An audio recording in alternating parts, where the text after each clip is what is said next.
cosas hoy en este conflicto Siderar, Grupo Techin, Gobierno? Bueno, primero, buenas noches, Nelson. Muchísimas gracias por esta invitación y darnos la oportunidad de expresar la posición. ¿Cómo estamos lo que hacemos, hoy? Invitamos a todos, y la gente de ANSES que aquí no está porque ha decidido no venir, no porque no invitemos. Nuestra tarea de periodistas es escuchar a todos. ¿Cómo están las cosas? Las cosas están de... El ANSES presentó una demanda demandando la nulidad de la asamblea. Se dictó una medida cautelar, nosotros pedimos una aclaratoria. Al principio el juez dijo que podíamos pagar los dividendos. Usted sabe que la asamblea aprobó dividendos récord por 1.511 millones de pesos que deberíamos poner a disposición el día de mañana, debíamos poner a disposición de los accionistas el día de mañana, pero a raíz del dictamen del juez que nos impide pagar el dividendo con los resultados del ejercicio, mañana desgraciadamente no vamos a poder.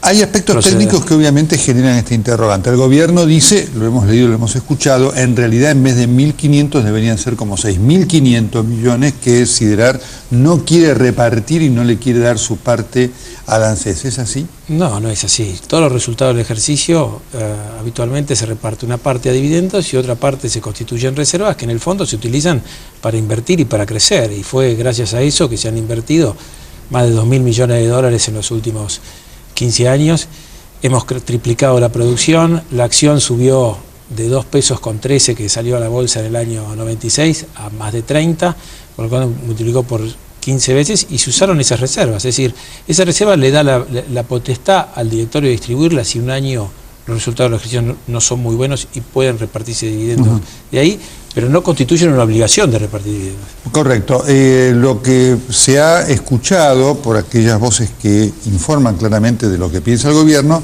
es que hay un enojo del gobierno con Siderar por varias cosas. Una, porque se habla de promesas que hizo de inversión aquí Siderar que finalmente no concretó, privilegiando otros lugares como Brasil. ¿Es así? No, no es así. Es decir, en la era kirchnerista, por decirlo de alguna manera, se invirtieron cerca de 170 millones de dólares por año en promedio, comparado con 80 o 90 de los 10 años anteriores. Este año le habíamos anunciado al ministro Gudo y a la ministra Giorgi que íbamos a invertir más de 250 millones de dólares y estábamos en un claro plan de expansión, porque soplan vientos favorables y hay que invertir. Y le estamos diciendo a nuestra cadena de valor que nos acompañe, que invierta con nosotros.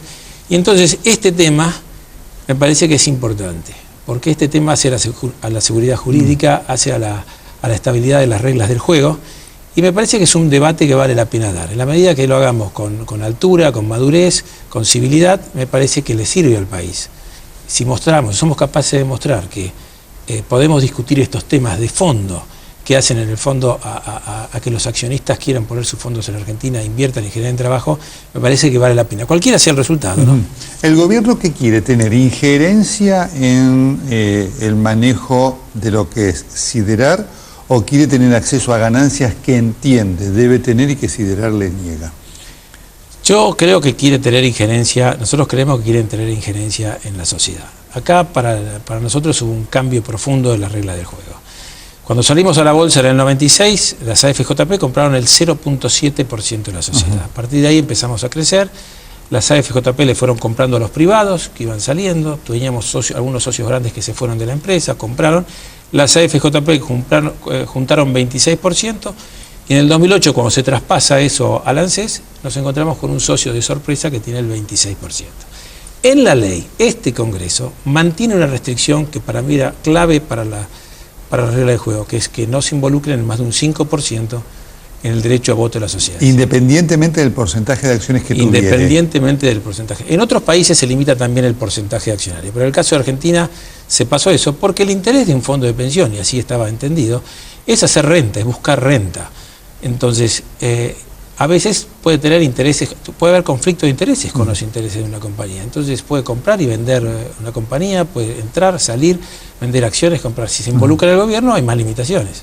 Bien, ahora en este contexto hay una objeción al porcentaje al cual aspira el gobierno o también a los directores, a los nombres de las personas.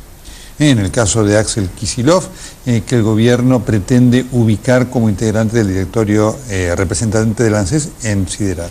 El tema está ya cuando nosotros intentamos acordar con el gobierno un director de consenso, nombrado por la mayoría, como había sido Aldo Ferrer, que funcionó muy bien, fue un buen nexo con el gobierno y trabajó muy en armonía con todo el directorio, porque el directorio no es un órgano de control. El directorio es un órgano de gobierno de la sociedad, donde todos cumplimos una función y trabajamos por el éxito de la compañía. Y esto había sido exitoso.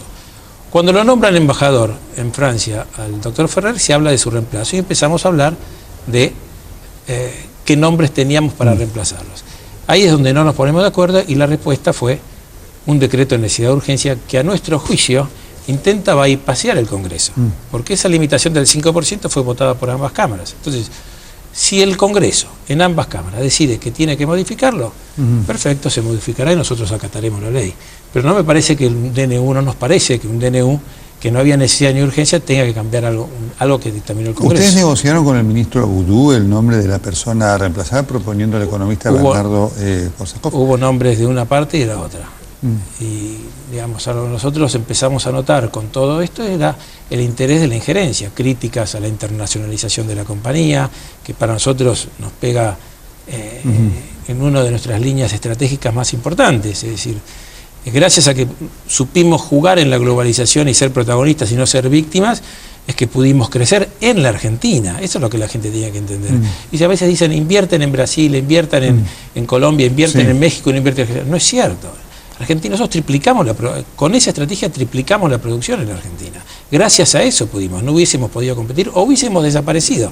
Fíjate que nombres, que nombres como Asindar, Terrabuzzi, Patti, Loma Negra, marcas emblemáticas de la Argentina, hoy son parte de multinacionales que no están manejadas por grupos argentinos porque no han tenido una estrategia en la internacionalización. Hoy Tenaris en Estados Unidos está manejada por un argentino, Ternium en México por otro argentino, Ternium en Colombia por otro argentino. Ha sido una expansión para nuestros recursos humanos también importante. Claro, está la idea de que algo pasó en la relación entre el Grupo Techin y el gobierno para llevar a esto, porque obviamente la relación había sido muy buena y de enorme cercanía. El tema es, ¿lo que pasó tiene que ver con este tema del ANSES o este tema del ANSES es la consecuencia de algo que pasó, de una ruptura política entre el Grupo Techin y el gobierno anterior? Yo no creo. Yo creo que ha habido puntos de consenso. Yo creo que nuestro grupo le reconoce al gobierno que salió con valentía y coraje de una crisis espectacular que había tenido la Argentina en el 2001-2002. Creo que supo hacerlo muy bien. En algunos momentos no estuvimos de acuerdo con algunas medidas, pero eso no significa estar en contra con el gobierno, no significa enemistarse, significa discutir con altura, dar nuestro punto de vista. Yo creo que este conflicto puede ser una oportunidad si lo manejamos con altura, porque podemos transmitir al mundo un mensaje de que somos capaces de discutir un tema de fondo que tiene que ver con la regla del juego en un marco de civilidad. Ahora, si lo queremos poner en River Boca, me parece que vamos por caminos complejos. Ahora, cuando el presidente del Banco Macro, Jorge Brito, sale fuertemente a criticar al Grupo Techin, ¿a ustedes les sorprende? Habría que preguntarle a Brito por esto. Yo creo que las entidades empresarias apoyaron la postura del grupo, hablan de lo mismo, hablan de la tremenda oportunidad que tiene el país, de que hay un viento a favor, de que tenemos que generar condiciones para que haya más inversión, tenemos que transmitir tranquilidad, no crispar el ambiente, y creo que el Grupo Techin está muy en línea con muchas de las líneas que este gobierno impulsa, como es el desarrollo industrial, y tenemos muchos puntos en común. Yo no creo que sea un gran conflicto, a pesar de cómo se lo pone. Sin embargo, el gobierno hoy le da una prioridad política máxima. Usted la ha escuchado a la Presidenta de la República y demás expresarse claramente en cuanto a que la empresa no quiere distribuir los dividendos con los argentinos. Palabras más, palabras menos, esto dijo la Presidenta. No, esto es importante que se aclare. Hemos decidido un dividendo récord porque la compañía estaba líquida y se podía hacer en este momento. Ahora, el discurso de la Presidenta claramente indica que, según el entendimiento de ella, lo que había que distribuir era más. Yo creo que un récord que es el 85%, entre 85 y 90 de los resultados del ejercicio es espectacular. Y también hay que pensar que tenemos que crecer, con lo cual no podemos destinar todos los fondos y todas las reservas al pago de dividendos. Tenemos que ver cómo planteamos el horizonte de los próximos años. En siderurgia pensamos en 20, 25 años, por eso decimos estamos casados con el país. Si ves la fundación de cualquiera de nuestros equipos, se va a impresionar y va a decir esto es para mucho tiempo. El concepto que emana del gobierno es que efectivamente está buscando imponer un control. Esto lo ha dicho Axel Kicillof, lo ha dicho el ministro de Economía. El gobierno no quiere, dice, dirigir la empresa, quiere controlar la empresa en base al porcentaje que representa. ¿Esto qué significaría? El control es mucho más efectivo, no a través del directorio, sino a través de la Comisión Nacional de Valores, de la Bolsa de Comercio, de la IGJ, Impresión General de Justicia, la Secretaría de Comercio, la Ministra de Industria que nos pide los planes, nos audita, nos pide apoyo a la cadena de valor. Tenemos un programa ProPymes que trabaja con más de 400 empresas. El gobierno nos pregunta cómo vamos, permanentemente estamos informando, estamos controlados por todos lados.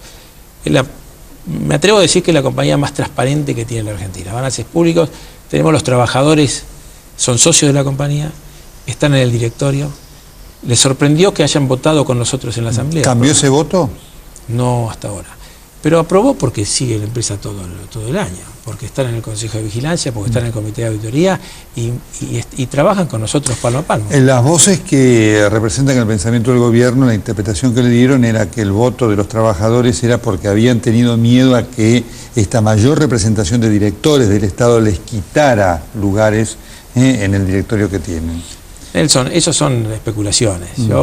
Me parece que hubiese sido muy difícil para los representantes de los trabajadores. Las escuchó y las leyó como yo, ¿no es cierto? Sí, pero son especulaciones. Yo creo que una persona que estuvo todos los trimestres, aprobando los balances de los trimestres, viendo las operaciones, trabajando con nosotros, es muy difícil no aceptar el resultado del balance, no aceptar un dividendo récord que beneficia a los trabajadores que tienen acciones 15.000 pesos. Es decir, es un tema. Y todo esto está trabando la cotización de la acción. Está suspendida la cotización de la acción. Y esto es muy grave, porque esto no es un perjuicio ni para el ANSES ni para el accionista de control, es un perjuicio para el minoritario. Puede ser que haya una persona que quería vender sus acciones porque tenía una transacción inmobiliaria, por ejemplo. Cobro los dividendos, vendo la acción y hago la transacción. Y si la acción está suspendida, ¿qué pasa? Yo creo que y no aprobar los resultados del ejercicio es una medida para trabar el pago de dividendos.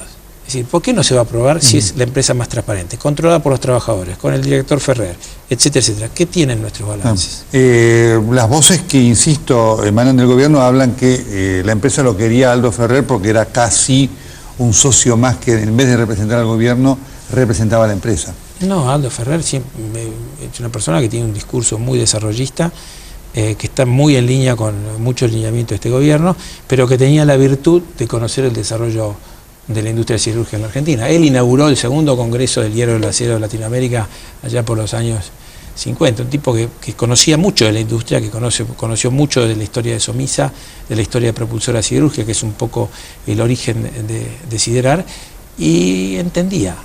Un tipo que entendió y que trabajó en armonía y que puso sus objeciones cuando las tuvo que poner, pero muy profesionalmente. ¿Ustedes en este momento entienden que esta es una disputa de índole técnico o que ya hay en el fondo una disputa de tipo político? Yo creo que es una disputa de tipo más, se ha convertido en una disputa más de injerencia en la sociedad y que se manifiesta por cuestiones técnico-legales, que una revocatoria, que una cautelar y todas estas cosas que los abogados son expertos, ¿no es cierto? Pero creo que, insisto, creo que hay una oportunidad. Nos tratan de poner como antigobierno, nosotros no estamos en contra del gobierno, muchas de las políticas industriales las hemos apoyado, en otras cosas hemos dicho que no estábamos de acuerdo, eso no significa estar en contra del gobierno. Creo que hay una oportunidad, hay un espacio de acuerdo. Si nosotros dejamos dos partes que no se ponen de acuerdo, nosotros consideramos que tenemos un derecho adquirido, se cambiaron las reglas del juego, nos encontramos con un socio del 26%, que tenía una limitación y que se remueve por decreto. Bien, no nos ponemos de acuerdo, dejemos que un árbitro, que es la justicia, diga si el DNU vale o no vale, y que si queremos cambiar la ley, que vaya a las dos cámaras y la empresa acatará lo que diga la justicia y el Congreso. Dos preguntas finales. ¿La empresa había intentado comprar las acciones del ANSES una vez que se nacionalizaron las AFJP? En varias oportunidades hubo contactos al respecto y la conferencia de prensa que dio el doctor Roca ayer o anteayer en Houston lo manifiesta, que estamos dispuestos a comprar las acciones del ANSES si así lo... ¿Esa intención sigue vigente?